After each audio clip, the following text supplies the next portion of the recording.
जय श्री राम। मिथुन राशि के जातकों, जून 2026 का जो महीना है वो आपके लिए कैसा रहने वाला है, आइए इसको जानते हैं विस्तार से ग्रहों के गोचर के आधार पर कि कौन सा ग्रह कहाँ है, कौन सा ग्रह कब राशि बदल रहा है, उसके राशि परिवर्तन का हमारे जीवन पर क्या प्रभाव है, हमारे जीवन के मुख्य पहलुओं पर उसका क्या प्रभाव है। आइए इस वीडियो में विस्तार से जानते हैं। मैं सभी ग्रहों के बारे में स्टेप बाय स्टेप आपको बताता हूँ। सबसे पहली शुरुआत मैं करता हूँ राशि के मालिक से। राशि का मालिक बुध है। बुध ग्रह आपकी ही राशि में बैठकर गोचर कर रहे हैं। 22 जून तक बुध का गोचर मिथुन राशि में। राशि के स्वामी राशि में स्वास्थ्य सम्मान के लिए अच्छा, सफलता के लिए इसको अच्छा माना गया है कि हम इस दौरान जो कार्य कर रहे हैं, करने जा रहे हैं, जो योजना बना रहे हैं, वो हमारे लिए सफल होगी। बुध बुद्धि है, बुध ज्ञान है, बुध अकाउंटेंसी है, बुध लेखा जोखा है, बुध व्यापार है। उन सब चीजों के लिए बुध प्लेनेट को स्ट्रांग माना गया। और जब राशि का मालिक राशि में बैठे तो हम कहते हैं भाई ये स्थिति काफी हद तक पॉजिटिव है। हम इस दौरान चाहे पढ़ रहे हैं, चाहे जॉब कर रहे हैं, चाहे व्यापार कर रहे हैं, तीनों कंडीशंस में हमारे लिए ये स्थिति सकारात्मक हो रही है। अगर ये बुध 22 तारीख को राशि बदलते हैं तो राशि बदल के भी ये दूसरे ही घर में जाते हैं, तो दोनों ही कंडीशंस में ये धन, स्वास्थ्य, सम्मान, फाइनेंस के लिए अच्छा है, क्योंकि वो चौथे घर का मालिक भी है। इसको मैं भूमि, जमीन, जायदाद, प्रॉपर्टी से रिलेटेड चीजों के लिए भी अच्छा ही मानता हूँ। तो वो एक अच्छी और सकारात्मक स्थिति यहाँ दिखाई दे रही है। अब अगले प्लेनेट के बारे में बात करते हैं। वो प्लेनेट है हमारे शुक्र ग्रह। शुक्र ग्रह भी आपकी राशि से पंचम के स्वामी होकर राशि में ही है। और शुक्र ग्रह को अगर देखें तो 8 जून को शुक्र ग्रह कर्क राशि में पहुंचे। अब पंचम का स्वामी वहां बैठा है तो शिक्षा, विद्या, बुद्धि, ज्ञान के लिए तो अच्छा है ही है। 8 जून को वो राशि बदल के दूसरे घर में जाएगा। दूसरे घर में जैसे ही जाएंगे शुक्र, तो दूसरा घर किसका है? धन का, कुटुंब का, परिवार का और फाइनेंस का। पंचम का स्वामी दूसरे संबंध बनाए, मैं अपनी बुद्धि, अपनी ज्ञान, योग्यता और बोलचाल से पैसा कमाऊंगा।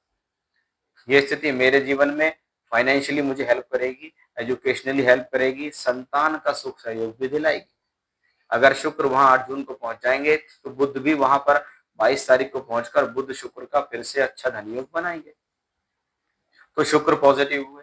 अब जैसे ही महीने की शुरुआत हो रही है तो 2 जून को बृहस्पति भी राशि बदल गए। यानी जो बुध, शुक्र, गुरु आपकी राशि में धनयोग, राजयोग बना रहे थे, वही स्टेप बाय स्टेप तीनों दोनों प्लेनेट दूसरे भाव, धन भाव में बैठकर धनयोग बनाएंगे। बृहस्पति 2 जून को राशि बदलकर उच्च के हो जाएंगे। अब मैंने इस टॉपिक से रिलेटेड बहुत ही विस्तृत जानकारी सभी 12 राशियों की दे दी है। आप अपनी राशि के बारे में एक बार इस वीडियो को जरूर सुनना, तो आपको एग्जैक्टली पता लगेगा कि उच्च का ग्रह भी अंदरूनी रूप से कैसे काम कर रहा है। वो बृहस्पति 2 जून को पहुंचेंगे धन भाव में उच्च के। अब धन भाव में धन का कारक उच्च का हो जाए, उसको शुक्र बुध भी ज्वाइन करें, तो इस महीने धन योग की संभावना बढ़ती है। ये स्थिति विवाह, वैवाहिक संबंधों के लिए बृहस्पति पॉजिटिव रहेंगे, कर्म, कार्य क्षेत्र, नौकरी, व्यापार के लिए पॉजिटिव रहेंगे और फाइनेंशियली भी बहुत स्ट्रांग रहेंगे। अब इस योग पे सोने पे सुहागा क्या है कि दूसरे घर में मैंने बुध, शुक्र, गुरु तीनों को पहुंचा दिया। मंगल ग्रह जो लाभ के स्वामी होकर लाभ भाव में बैठे हैं, अपनी ही राशि में बैठे हैं और दूसरे घर को देखते हैं। 11वें घर का स्वामी अगर दूसरे घर को दृष्टि दे या संबंध बनाए तो ये भी धन योग ही है। अब आप देखो तो बुध, शुक्र, गुरु पर मंगल की दृष्टि फिर इस बात की पुष्टि कर देती है कि भाई ये तो फिर से एक अच्छा धन योग बन गया। इसलिए इस सिचुएशन को, इस पोजीशन को हम क्या कहेंगे? भैया ऐसा कॉम्बिनेशन आपके जीवन में धन योग को बढ़ाता है। मंगल पूरे महीने यहाँ रहेंगे, इसलिए इसको हम फाइनेंशियली स्ट्रांग मानेंगे, इसको धन के लिए स्ट्रांग मानेंगे। यानी इस महीने तरक्की के चांस अच्छे हैं, प्रमोशंस के चांस अच्छे हैं, कोई नई नौकरी, कोई नया काम, व्यापार का बहुत अच्छा होना, कुछ अच्छी अपॉर्चुनिटी प्राप्त होना इस महीने क्लियरली देखा जाता है। शनि आपकी राशि से दशम भाव में, लेकिन शनि के ऊपर 2 जून के बाद बृहस्पति की दृष्टि आ जाएगी। अब जैसे ही बृहस्पति दशम भाव अपने ही भाव को देखेंगे, वहां पर कर्म कारक शनि है, तो फिर से वही स्थिति, भाई पैसा आएगा कहां से? जब तक हम कर्म नहीं करेंगे, जब तक हम काम नहीं करेंगे, तो हमें पैसा कैसे मिलेगा? या तो तरक्की मिलेगी, या प्रमोशन मिलेगा, या कोई नई जॉब अपॉर्चुनिटी मिलेगी, या व्यापार में कुछ अच्छा काम मिल जाएगा। तो शनि भी बृहस्पति से दृष्टि प्राप्त करके एक सुंदर योग यहाँ बनाएंगे। सूर्य ग्रह थोड़ा सा खर्च बढ़ा रहे हैं। 15 जून तक सूर्य 12वें घर में है। 15 जून तक थोड़ा सा ध्यान रखें, शॉर्ट ट्रेवलिंग्स रहेंगी, उन पर कुछ खर्चा हो सकता है। आपको कोई सिर दर्द, कोई आंखों से संबंधित तकलीफ या कोई चक्कर आना, या बालों से संबंधित कोई इरिटेशंस है, वो आपको यहाँ परेशान कर सकती है।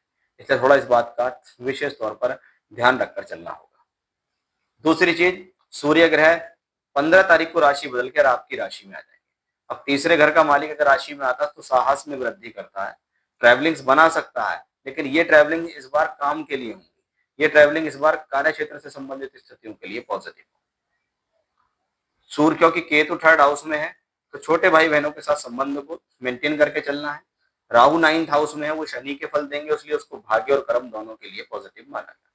कुल मिलाकर जून का महीना बहुत हद तक सकारात्मक है, और जब ग्रह लगातार धन योग बनाते हैं तो अवश्य ही गोचर के ग्रह की पूर्ण भूमिका आपका साथ देने के लिए जून के महीने में तैयार है।